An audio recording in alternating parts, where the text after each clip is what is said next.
Good evening, everyone, and welcome to another episode of Monday Night Magic with your favorite epigenetic geeks, Ken Close and myself, Lori Falk. We are about to take you on a magic carpet ride tonight. We're just going to talk about the human condition and what's good with it and what's not good with it and how we can change it. And so we're going to talk about collaboration. And you know, we are coming off of decades, generations of a non-collaborative, rather a more competitive experience. So tonight we want to let love lead the way and open our hearts to what that new, more collaborative way of being in the world might look like. What do you think, Ken? I love it. And that opening of our hearts. So I'd like to share a little story. And it was just yesterday. I started the day out, and I'll ask you guys this question. Ponder it if you want. Write it down. But I would ask: Did any of you guys create your day on purpose today, or yesterday, or the day before? And what's that mean? What's that mean to create your day on purpose? To create a day or any moment on purpose means that you've designed it. In other words, there's no outside influence that can shake you from your design. So there's an amazing formula for doing this. And this is, meditation is a great way of doing it. And there are two very distinct windows within the circadian rhythm. No matter where you are, all of us have a circadian rhythm. And that's because the planet is moving, it's rotating, and we can't control that. We can't change the setting and the rising of the sun, but we want to collaborate with it. And to do so means that you take advantage of these very distinct windows of opportunity in which the subconscious and the door to the conscious is open. And that is just in the early parts of the day as you're transitioning from theta to delta to alpha to beta, the brainwave state. In other words, we're waking up.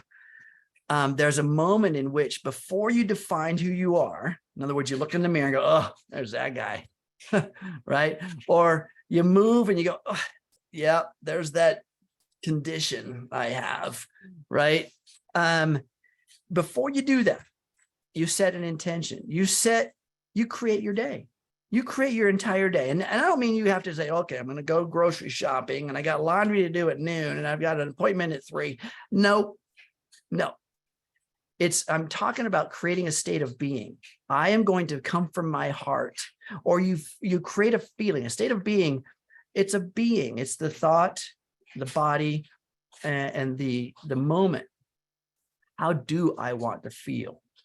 How do Key word, you said it, feel. How do I want to feel? Go on. Yes. And do, remember what I say is whenever I write that sentence to somebody, I write it, how do, and I capitalize D-O. How do I want to feel, right? Or how do I want to be? Because we don't want to emphasize the want. That's a state of lack. I don't have. If I'm in wanting, that means I'm needing. Yes. But if I'm in the state of do, the D-O, emphasize do, that's a state of dynamic movement. I'm doing something. I'm creating. So how do I want to feel is the question we ask. And then we move the feeling into it. Try to propagate a feeling so that the body can then understand what its job is all day. So I do want to feel unconditional love. So this is what I do. Yesterday morning, sunrise, I did a heart coherent meditation. It's only about 15 minutes long. However, there's a very distinct blueprint to this. And the blueprint looks like this. I set an intention. How do I want to feel? I want to feel love. I want to feel unconditional love. So I look back on the resource pool in my mind, the memory banks of what may closely represent unconditional love. Now, this is my own decision, right? I decide what it is. There's no right or wrong here. Nobody's judging what it is. So it may be for a pet. It may be for a partner, like Lori's got, it may be for an experience you had in your life. It doesn't matter what it's for. It's just that you have a memory of love. And I like to use unconditional love because usually when we remember some experience of a huge loving experience, we don't put a lot of conditions on it. We just, wow, that was awesome. All right. So then I feel that I'm in my meditation state. I'm sitting on a place that I love to go. It's boulders. It's called Boulder Beach. And there's huge stones, huge round river rock stones. They're millions of years old. And I get to sit on them and they just speak to me. And I'm in this heart meditation. I'm opening my heart. I'm feeling this unconditional feeling of love in my heart. And then I hold it. I amplify it. I allow it to grow and just kind of stay there as long as I want to. And then I give it away.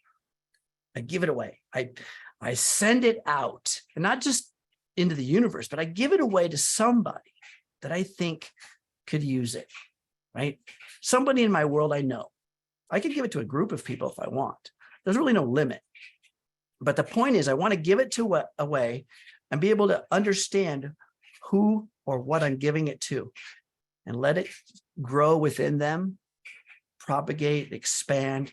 And then I'm going to go and ask it to look through the lens of their heart at what I just gave them.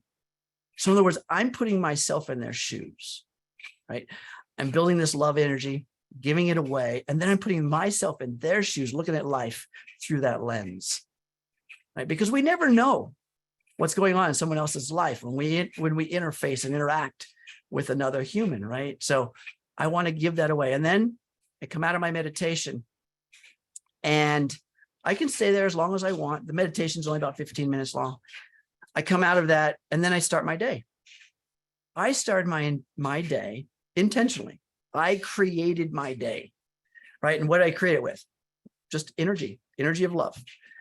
And I guarantee you, when you do that, you can go out and have a meeting at 3 and laundry at noon and traffic jam at 5. Doesn't matter. But you've started your day with a reference point that any moment during your struggle, you can pull it back up, rehearse it, and just be there again. The body doesn't know the difference between something you're experiencing from your senses in the 3-dimensional world or something you make up in your mind. You guys have maybe heard me say this before. I make shit up, right? And this is the whole point of how you create your day. You make it up ahead of the event, and the body will just help you move along that space. And that whole day yesterday, I got breadcrumb after breadcrumb after breadcrumb, validation after validation after validation of unconditional love. I saw a rainbow. Now, not just any rainbow, but a double rainbow that went from the ground over here, arced all the way across and touched the ground over here. I've never seen one like that before. I thought it was the most amazing thing. The sunset reminded me of the beauty from the universe. Everything just gave me that reiteration of that feeling. So that's how you start your day on purpose. Does that make sense?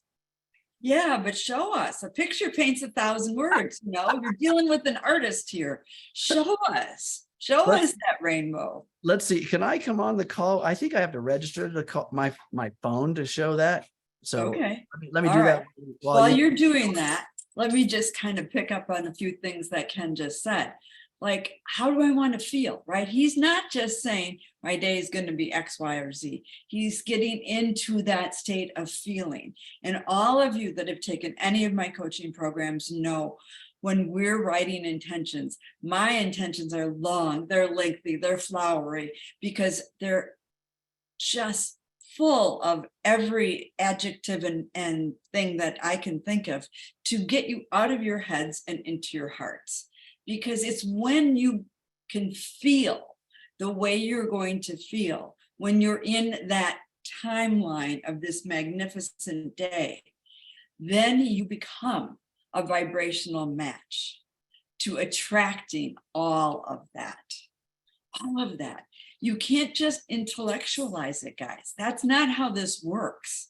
The law of attraction is in action 24/7. But if every word is a prayer, every emotion is an even stronger prayer. I liken it to emotions are 100 times more powerful than just a word or a statement or a thought.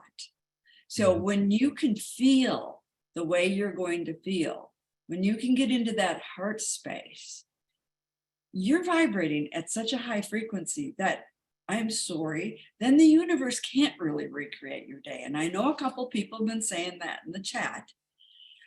And if it does recreate your day then a little bit, then you got to ask the universe, what's the message?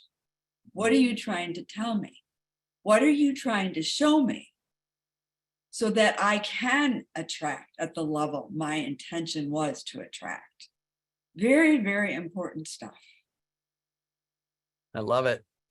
I'm not able to join at the moment because I think I'm trying to join from the same link I joined from my computer. So it's giving me a little heartache, but look, I'm a technician. I can figure it out. Meanwhile, as Lori talked about this ability to feel something, the whole point of the feeling is because we are creating a magnetic signature, right? We're creating a magnetic signature, and it's in cooperation, in collaboration. So the mind is having a thought and the body is believing it, accepting and surrendering to it, and therefore allowing you to feel it. Because emotion is to the body, you may have heard me say this before, as thought is to the brain. And the two enrich the experience of life. These two are combined. You don't do one without the other, you get part of the equation. And this signaling aspect of transmission and drawing in, you don't have to see it, but it works the same, whether you believe it or not, just like gravity, just like law of attraction that Lori said, it happens anyway. So creating our day on purpose is a very big deal. Now, the other thing I want to talk about, and it looks like I'm not gonna be able to show you that picture, sorry, but it's just create your own, make it up. It's a beautiful rainbow from ground to ground in an amazing arc. And right above it is another rainbow, right? Blue skies on both sides, touching the ground. Make up the best thing ever, right? Send it to me, I'll share it. Okay. All right. So the topic that we want to address here is this collaborative effort. And the collaboration is, well, first of all, I want to talk about how we've kind of misunderstood this collaboration idea. What is collaboration? We can be in a business model. We have a boss, or we maybe own the business, and we're trying to make $1 million, whatever we're trying to do.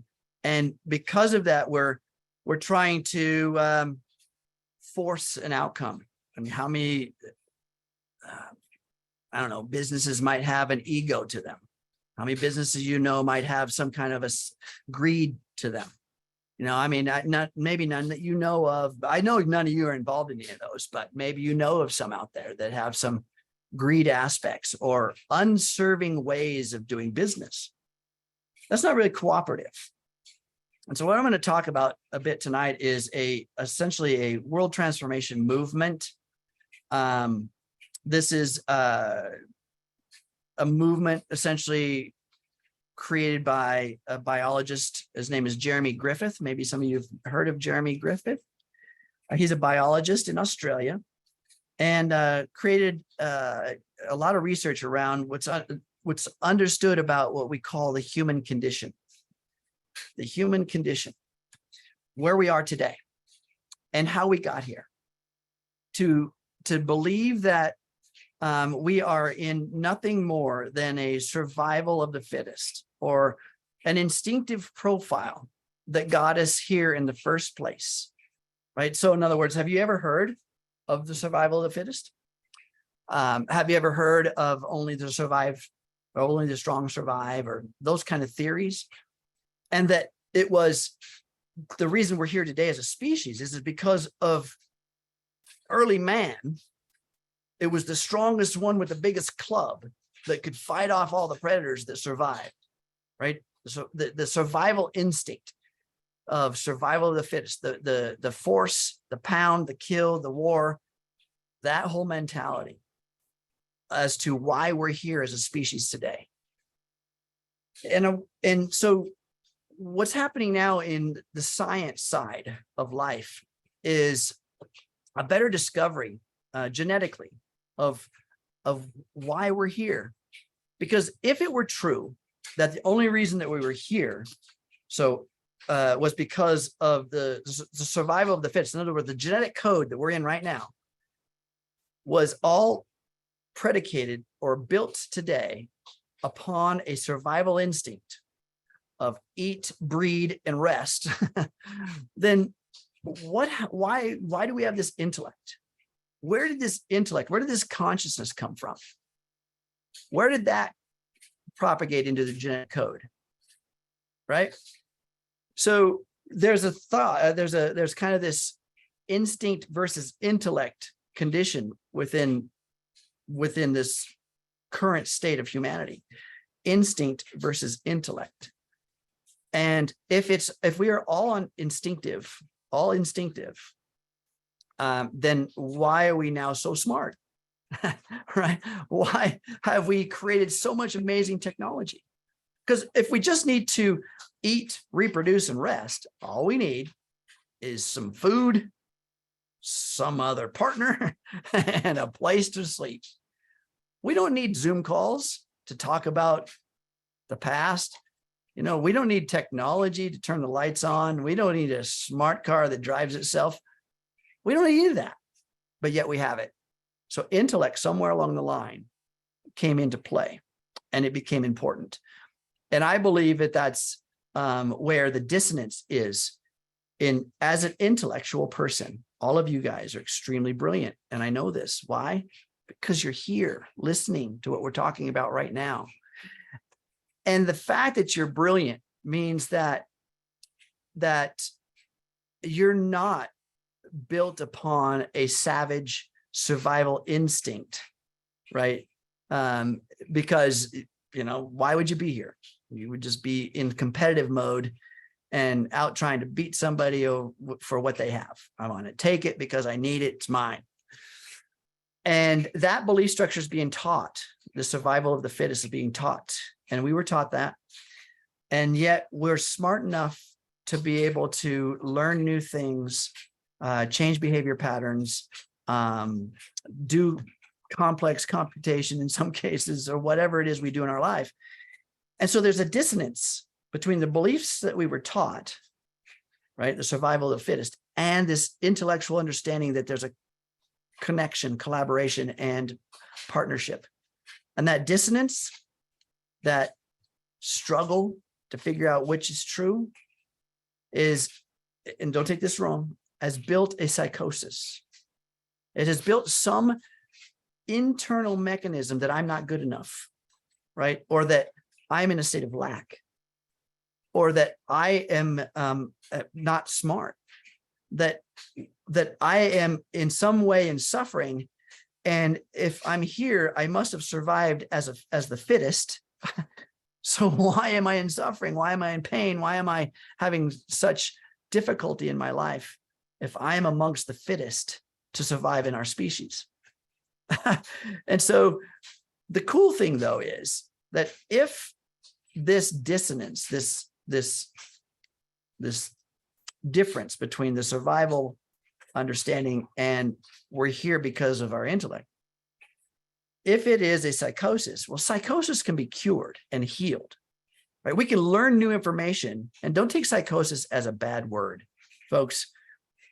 When you learn an emotion and you use it or misuse it, that's a psychosis, okay?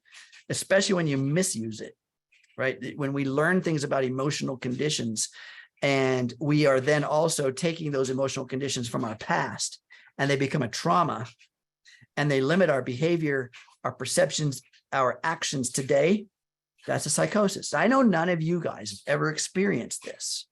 I'm thankful for that, because you don't want to experience that. But if you know anybody that has ever experienced trauma or difficulty or an emotional condition that they are still rehearsing today, ask them about it. And they'll say, this sucks, right? And that is a psychosis, but it can be cured. We have some amazing coaches right here on the call tonight, right? And you guys that are out there, whether you're doing it as a business or you're doing it just as your family to help one get beyond their struggles, this is where we start. We're addressing psychosis. And how many of you guys that are helping people as a practice, you're a practitioner, it doesn't matter what you do, but you're helping others as a practice. How many of you are taking people that are already in homeostasis? Anybody? Why? Because they're not your client. They don't need anything. They're good. So who is your client? Ones with suffering, ones with struggle, ones with psychosis, ones that you are taking your skill set and offering to them a better way of being, a better state of being. And there's lots of ways of doing that. Of course, we've got a technology. Technology is amazing. Healy's awesome. Wearing mine right now. And I'm running from the learning page, I'm running memory. So if I seem a little extra smart, it's this guy. No, I'm just saying. So the point is here is that we are trying to overcome, or we're in a human conditioning that is trying to sort out this lack of cooperative effort. And because it's been seen so long that I believe that we've come to a point where it's enough. We're done. Let's start being cooperative. And the way to being cooperative and collaborative is through understanding it's not a survival of the fittest because of an instinctive influence. We are working on survival because of an intellectual conditioning, a misrepresentation of an intellectual conditioning. We were taught something wrong. And now if we can start to learn something correct, that this intellect, this consciousness that is now being aware, highly aware of so many things in our world. We're a better observer today. You got to admit, we are such a better observer today. Our awareness muscles are so strong that we are taking in so much information, so much content, and we're seeing things in a much different light, much more different. And so because of that, I think we're seeing that a cooperative effort is necessary. And I think that you're probably seeing a lot of that happening. We still have to cure some of the misrepresentations. And even the best of coaches out there are still they're bringing their skills, they're bringing their success, but they're also still bringing their subjective self to the table that was taught. Survival of the fittest, this human conditioning on a less than correct plane. So as we move forward, I really want to build a better understanding around this cooperative effort. You want to add something to that, Lori? Yeah, I mean, as you say, Ken, we were taught the wrong way, but let's dial it back. Why were we taught the wrong way? We were taught the wrong way because the beliefs got imprinted decades ago. Centuries, right? Exactly. So they weren't wrong back then. That worked in that time in history. That worked in the old way of being. But now here we are in 2023, where we're moving into fifth dimensional consciousness, where a lot of people really want to let love lead the way. And so those old beliefs simply are no longer serving us in a fifth dimensional consciousness, in a more love-centered and focused consciousness. We've really got to move away from the old competitive, we've been talking about cavemen, but let's just look at the business world, the old competitive, masculine-driven environment where it's all about greed, it's all about money, And all decisions are based on that. And I'm going to bring it home to you guys and talk for a moment just about network marketing and healing, which is what has brought a lot of us together today. The old way of doing business in network marketing was you had a team leader who helped only their team. Only their team. That was it. Because if there was no financial gain, they weren't going to do it. So here we are, all these amazing light workers that get pulled into healing. And we're in an environment where, the corporate structure isn't necessarily in alignment with the thinking of all the light workers. And so there was a lot of things that happened and a lot of people left. And what we ended up with were orphans everywhere. I mean, how many of you are on this call or on my team who are orphans? I know there are a lot of you. And so what a lot of us leaders did was we said, let's throw the book out. Let's just throw the book out. The only way this works is if we let love lead the way and we forget about how much money am I making off of this, and everybody comes together and helps one another.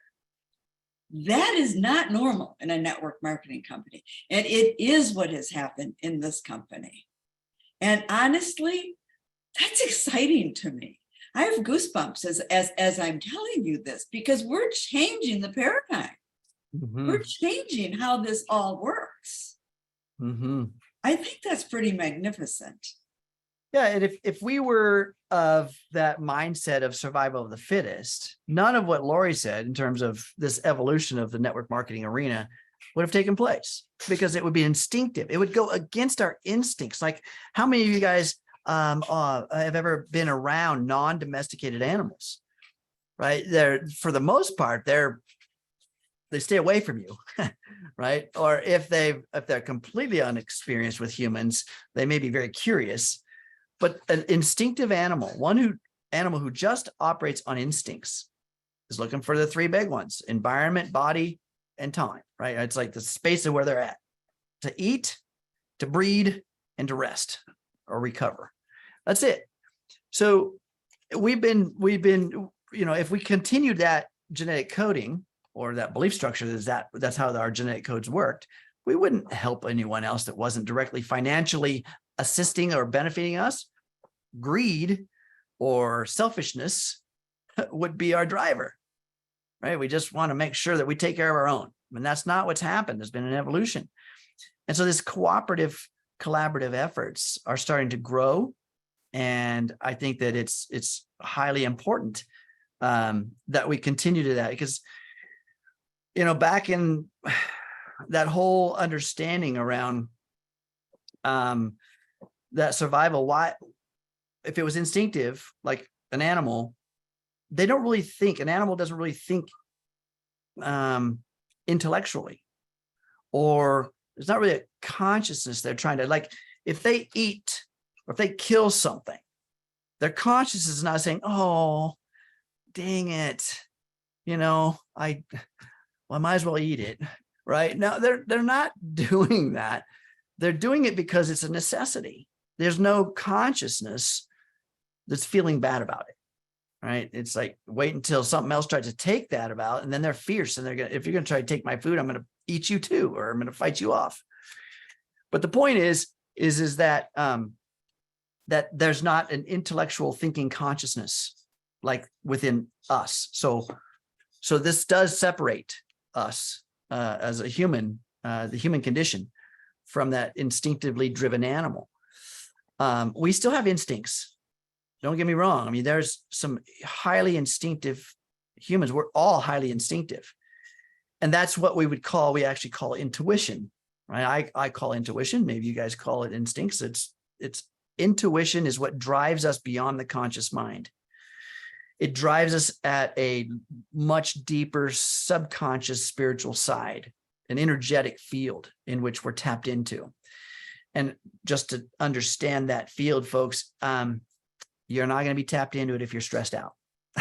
I'm just saying, because the more stressed we are, the more analytical we are in a thinking brain, the more beta brainwave state we are, the less creative we are. And energy for creativity and instincts is down regulated, right? There's just not enough energy for us to tune into our instincts. So, I mean, you may see, if you know anyone that's highly intuitive out there, maybe you are yourself too, look at their demeanor. Are they scattered? And I mean, I'm not talking about in organization. Sometimes the most amazing, intuitive people may not be the most organized. It's okay. That's not what they're doing. That's not what they're here for.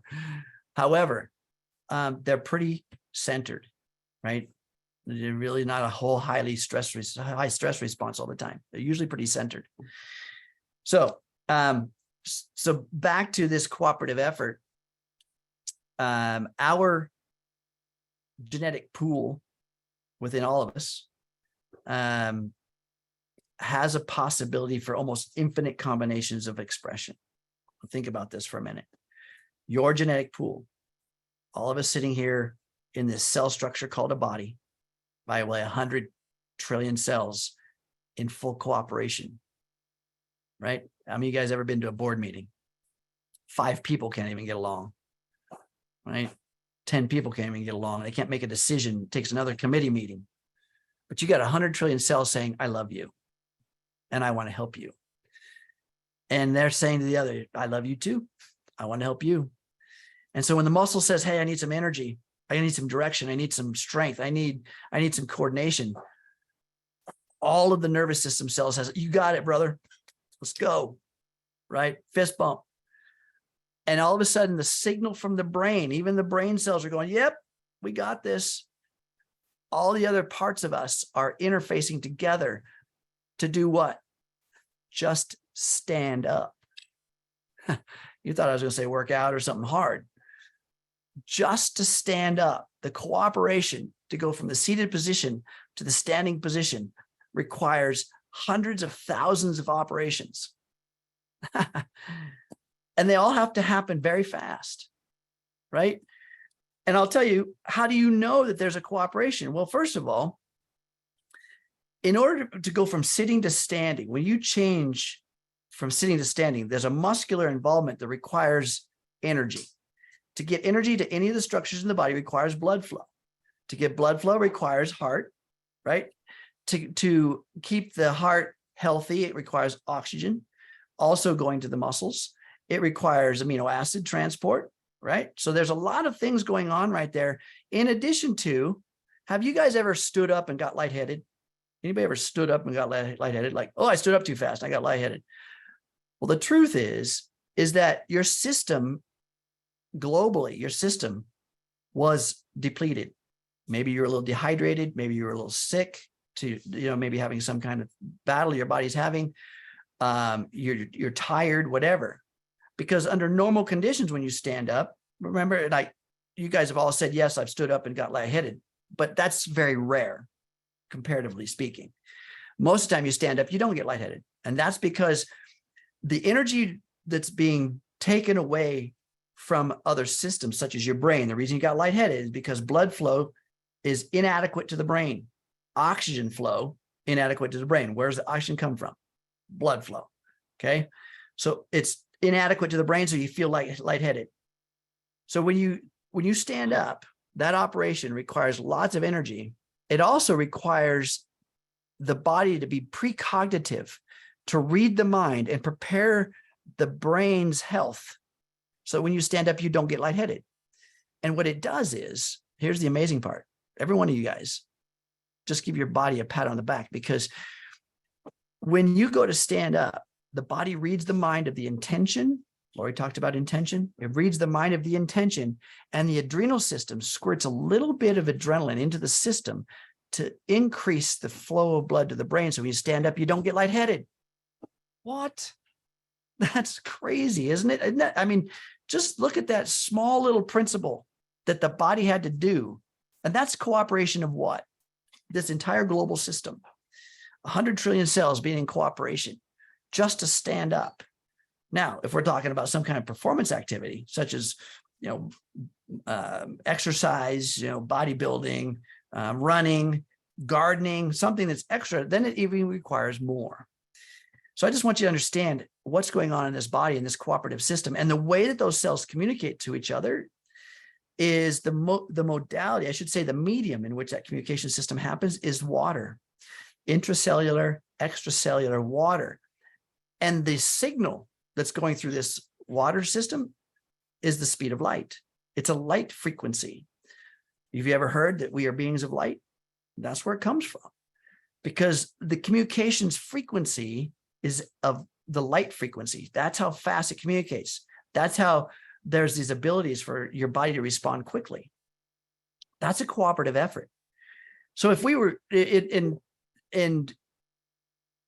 if we were just instinctive, right, we would probably not just be sitting on our behind, and then just randomly stand up to go and answer the phone or something like that. We probably are not going to have as much lowering of energy within the body, right? Because if when we stand up and get lightheaded, that's again the reason for that is because our body is malnourished, our body is dehydrated, our body is combating some virus or something like that. An instinctive being tends to take care of themselves better. Hint, hint, right? And how many of you guys don't do that great of a job on taking care of ourselves? I mean, I'm just saying. Well, maybe nobody here.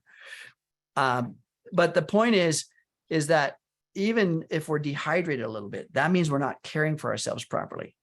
And how many of you guys watch your pets or animals drinking water often, right? And they're out there taking care of themselves, hydrating themselves properly, randomly, seems like, but often. And sometimes we don't drink enough water, so we wind up depleting the system. We stand up, we get lightheaded. So back to the cooperation. What do we do? Lori, what do we do? How do we increase our cooperation? Well, there's a rumor that I'm having a love affair with the Healy coaching module. It's been almost 2 years now. It's getting kind of serious. So I would say, if you really want to know what's in the way of you fully embodying this more collaborative way of being in the world, especially in the professional world, I would suggest that you write a collaborative business intention. Something like this. My business is blossoming and growing and expanding and thriving easily and effortlessly with grace and ease and magic. My team is filled with love and support for one another. We encourage one another. We learn and grow together. We celebrate each other's successes, and there are many. We have a deep inner knowing that we are creating the expansion of consciousness on the planet, one vibration at a time. Creating a world where people are unified through the vibration of love, not fear. Like-minded, vibrationally matched, heart-centered people are magnetically attracted to my team, wanting to be part of this amazing mission. I'm immensely fulfilled and grateful. My passion to help others learn and grow and evolve is fully utilized. I love leading and teaching. I effortlessly share these gifts with the many, not just the few, and watch the magic unfold. I'm filled with joy. My heart is overflowing with love, and the financial rewards are immense. And by the way, this is so much fun. Now, I assure you, when you get into that heart space and then you run the Healy coaching module, and you will find what's from that old place to this whole new timeline, you will find what's in the way. And what's in the way, you're going to see all this ancestral stuff from your parents, your grandparents, your ancestors, karmic stuff. All that stuff can be brought to the surface. And once it's brought to the surface, Like, that's amazing in and of itself, right? That we can find it. But then we have the ability to go in and vibrate it loose so that it's easy and effortless to let it go. And I want you to really pay attention. That was a business intention. And the word financial rewards was in the last sentence. Because that collaborative business intention lets love lead the way. And that, my friends, is how you're going to have success in this new, more fifth dimensional consciousness that we are all moving into. 100%. In that fifth dimensional presence. So one of the things to understand is that what got us to a certain point, what got us here is not what's going to get us to the next level. And that's been happening. It's been a transformational shift. What got us to a certain point was Newtonian principle, right? The entire understanding of cause and effect. Useful, served us fine, especially when we believed that we were within a savage survival instinct, right? To get through the survival of the fittest. But as we now migrate into a more quantum understanding of causing an effect, right? This is quantum law, causing an effect, and that more higher dimensional understanding. And we're super smart. And so the old systems no longer serve us. And yet where were the belief structures made? Made between birth and 12 years old, right? And so there's still mechanisms built into this biology within our childhood. And so but it doesn't serve us. It doesn't serve us today. And so it's important that we begin to recreate understandings around this misplaced thought process. We just can't say, no offense, I'm going to use this kind of bluntly. We can't blame our struggles on the survival of the fittest model anymore, right? If we're, someone you may know in operating in that egotistical, selfish, and as Lori mentioned, this masculine, egoic greed. And there's a lot within the masculine, guys. I know. I take responsibility for it because we've done a lot of suppression, and because we haven't come from our heart, right? It's this masculine energy that felt it necessary to of course, maybe be the breadwinner. That's okay, but also take it a little overboard and be more of a suppressive energy, a dictator more than a collaborator. So what if we shift all that? What if we shift out of that and our wrong thinking might have been around that savage instincts that created our competitive, egoic, aggressive, reproduce only morals and behaviors. Okay. What if that's wrong thinking? What if in the correct thinking, it's more of this conscious, mind-based, philosophically troubled maybe condition, right? A psychosis that is creating a lot of our issues, and that can be cured. It's not genetic, right? We're not hostage to this, whatever we are witnessing as far as greed or selfishness or whatever. We're seeing it out there: anger, turmoil, disruption, lack of healing. Whatever we're seeing, it's not genetic. We're not hostage by a genetic code. Yeah, it's genetic, but we're not hostage to it. We can change it. So by changing the belief structures around it being something that we can heal, now let's get on board with a collaborative effort of healing it. And so we've got technology. We have Healy, which gives us huge benefits. And I say, let's get out there and make sure that everybody has one. We should be really working on either. I have several. I loan them out. I am working with other people all the time. I have to knock on doors and make calls a lot to get it back, because it's like, hey, I'm in love with this thing. Okay, fine, let's get you one. But the point is that we have to build experience. I believe highly, and just think about this for a moment and prove me wrong if you wish. I believe highly that the meaning of life is experience, right? Just to have an experience, to wake up and do that heart meditation I said, and then my day have that experience. Whew. I mean, I'm telling you, that rainbow, all that stuff, beautiful stuff. So the meaning of life is experience. So why don't we enrich the experience of life through collaboration? And one of what I'm doing now in terms of, there it is. There's my rainbow. So you can see the rainbow goes from ground to ground on one side. Then above it, there's another subtle second rainbow that goes all the way across. And it was like, wow, I'd never seen one. And so I knew that was a gift, Absolutely. And you just, or you can believe that, like, you can believe whatever you want, but I believed it was a gift. And as we start to build a collaborative effort,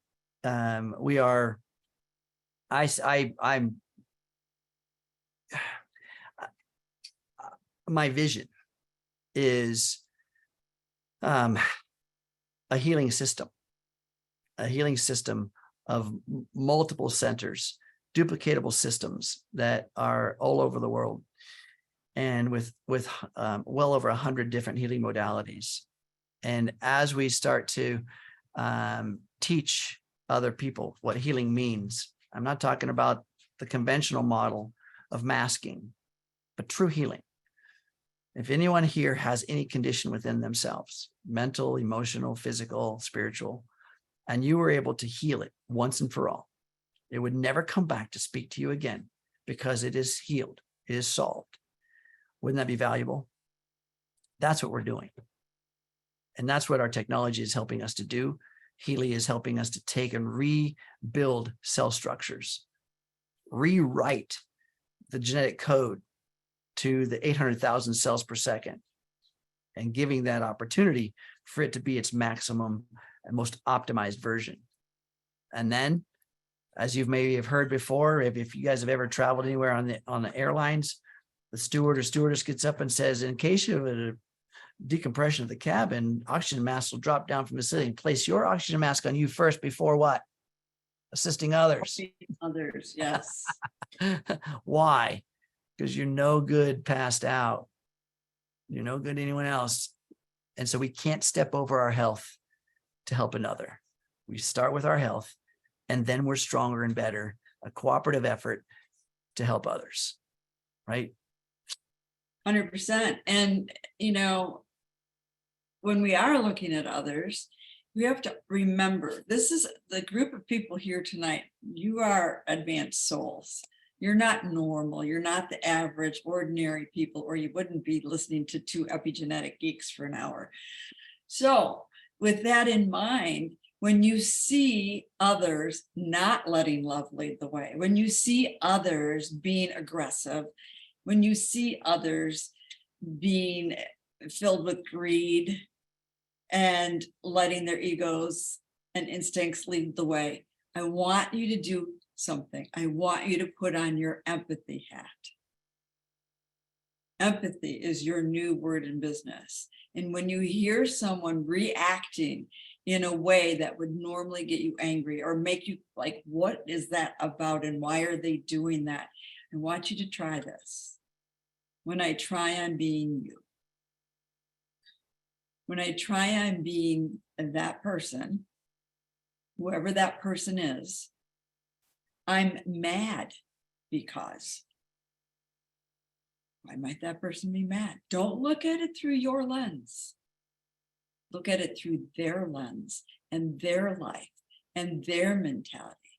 When I try on being that person, I'm mad because. Or when I try on being that person, I'm scared because. Or when I try on being that person, I'm sad because. And when you can actually try to understand and empathize with where they're coming from in their angst, in their anger, in their rather uncomfortable way of being, then at least you can have empathy for them and you can have a more collaborative conversation with them, because you will no longer be combating it. You won't be coming at it the way it's coming at you. Does that make sense? Mhm. Absolutely. As I was saying, creating that heart space, that understanding, finding that unconditional love, placing it within someone else, and then looking at that life through that lens within them. That's another, that's an example. And believe me, everyone here has the gene to be a jerk. All right. But it doesn't mean you have to express it by a state of being, by an action. In order for the body to have a state of being, it needs three things: to accept, believe, and surrender to it. That's it. That's it. To accept, believe, and surrender to it. And so if you want a difference, we can accept, believe, and surrender to being a jerk. And then as we go out there in our day, what we have to understand and be willing to accept is that the law of attraction will continue to propagate your reason for being a jerk. So you'll get these challenging things to then therefore accept, believe, and surrender into being a jerk. So I use this example of a fireplace. You can't tell the fireplace to give me heat and then I will give you wood, because that's not how it works. So if you want no examples out there showing you how to be a jerk, then don't be one, right? You be that heart expressive, loving, unconditional energy. And the law of attraction will give you nothing but reasons to feel exactly that. So start your day on purpose, open your heart, decide what you want in your life, what I do want, and then build that model. As you build out that model in your mind, remember what I said, the body doesn't know the difference between something you make up in your mind or experiences coming through your three-dimensional senses. As you build that model, build it out with full elaborance, with full detail. And it doesn't take long to just sit down and make something up. It doesn't take long. You just have to use your imagination. We're doing it anyway. I know not you guys, but some people are using their imagination to create worst case scenarios, worry about something that's actually not happened yet. So then we know that their imagination works, don't we? Right? So if you know your imagination works, why not use it on the other side of the scale? Right? The other side of the scale. Don't be afraid. Build that love. I think that a lot of times one might be afraid of creating a scenario that is so amazing and great that they're afraid because it won't come true, or they don't deserve it, or whatever. That's fear. And when we build love, the opposite of love is not hate. The opposite of love is fear. So we get rid of we propagate a signal of love. We're down regulating fear, because to create any strength in a signal being transmitted out, it requires coherence. And the moment that you get on board with love, there's people out here in this world, Lori, me, everyone on this call, that's coherent with love, and we'll amplify you. I promise I will amplify you, because I will keep that signal of love emitting outwardly. And all you have to do is have the same coherent signal, and you'll feel it. It'll increase in amplitude. So on the other side of the token, there's a lot of people in fear today. A lot of people in fear because of things that are going on in our world. And so it's really easy for that signal to be amplified, and they are amplifying that. Just don't get on board with it for yourself. the cooperation, the collaboration starts right here, this group right here. And we make a pact, we make an understanding, an agreement that we're going to upregulate the energy of love and downregulate the energy of fear. Okay. Who's in? I'm in. I'm in. I'm in. And you know, like Ken said, we all have that jerk gene. That's a cute one. We all have the jerk gene. The So JG. when the jerk gene comes up, which it will because it's there, you're at a choice point. You can choose love or fear. And ask yourself, before you get to the reactive space with the jerk gene, ask yourself, what would love do? And let love lead the way on that. And then there's tools. There's tools. Like everybody probably knows, I have these angelic message portraits. And there's one that is just going to help you guys so much with this whole thing we're talking about right here, right now. And this is our unity angel. We are the ones we've been waiting for. You've heard this before, and you'll no doubt hear it again, simply because it's the truth. While things might seem chaotic in any moment, it's our time to come together as one, to set aside our differences and offer one another gentle guidance, inspiration, and hope. All of us have been waiting for each other, waiting for this moment, and it has arrived. So just for a minute, listen to these words from the Song of Unity, which one of my clients wrote when she saw this angel. Our time is now. Our time has come. We're of the Spirit. We all are one. Joining together, our voices strong. Heartbeat to heartbeat, singing our song. Lifting ourselves in energy. This is our song of unity. Coming together, standing steadfast. This is our future, present, and past. Come one, come all, let's show the way. This is our moment. It's here to stay. Of love and peace and harmony.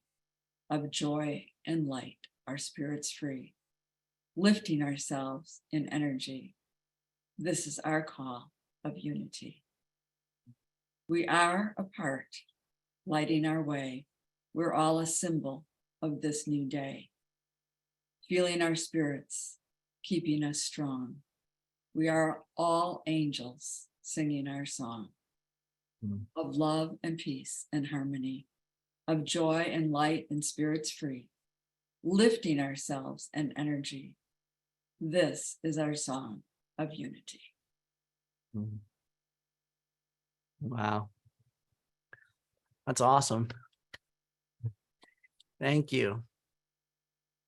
It's just about letting love lead the way. Absolutely. And we can actually right now, every one of us, 800,000 cells per second. The number of seconds that you were present with Lori's presentation, you were building cell structures within your body. Do the math. I don't know how many, what was that? Maybe a minute and a half or a couple minutes. So do the math, 800,000 cells per second over 90 seconds. That's a lot of new you under that heart space. So every second that you guys decide to have a different thought, a different feeling, the body will get on board to build the model for you. That's epigenetics. And Healy operates through that signaling process, whether you're using the coil, the wristbands, or sending that information through the field through our Heal Analyze app. Either one of those systems it comes to the body, changing that signaling structure and building a new body, a new epigenetic influenced body. So I use my Healy every day. I do what's called I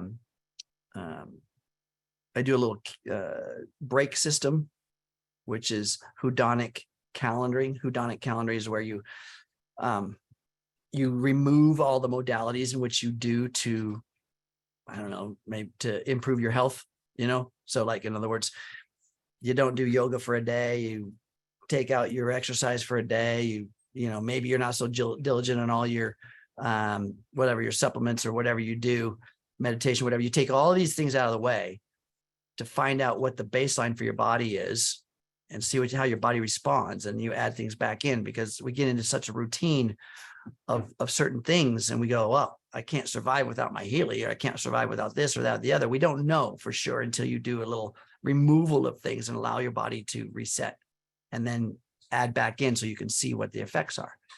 So I don't use my Healy for at least a day and then implement it back in, but I use it nearly every day. So use your systems, but also just make an agreement that I'm going to start my day on purpose. I'm going to start my day through a creation of love and fulfillment. And let's rewrite this old understanding that we were instinctive, savage beings just trying to survive by club and measure, right? And know that any of the, how do I want to say it? Any of the lesser thought patterns are healable. A psychosis in which we can heal, a conditioning from an untrue truth. And let's go make a new day. Right? How about that, Lori? Well said, my friend. Very well said.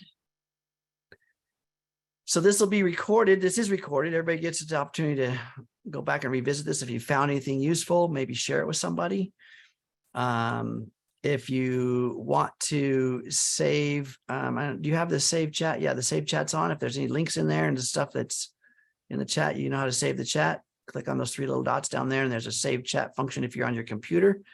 It will give you the opportunity at the end of the call that you can save it to your desktop or somewhere on your computer.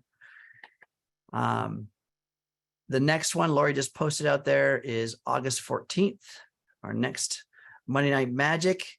You guys are all on mailing list with Lori, and we would love to hear what's coming to you. What are you seeing globally that is an influence that you want to chat about? Because I guarantee you, in the epigenetic world, we'll do some research. We'll find it. If we haven't experienced it already, or have some modalities for addressing it already, we'll find it and be able to talk to you from that genetic expression, how the body would do what it would do with this condition. So think about that.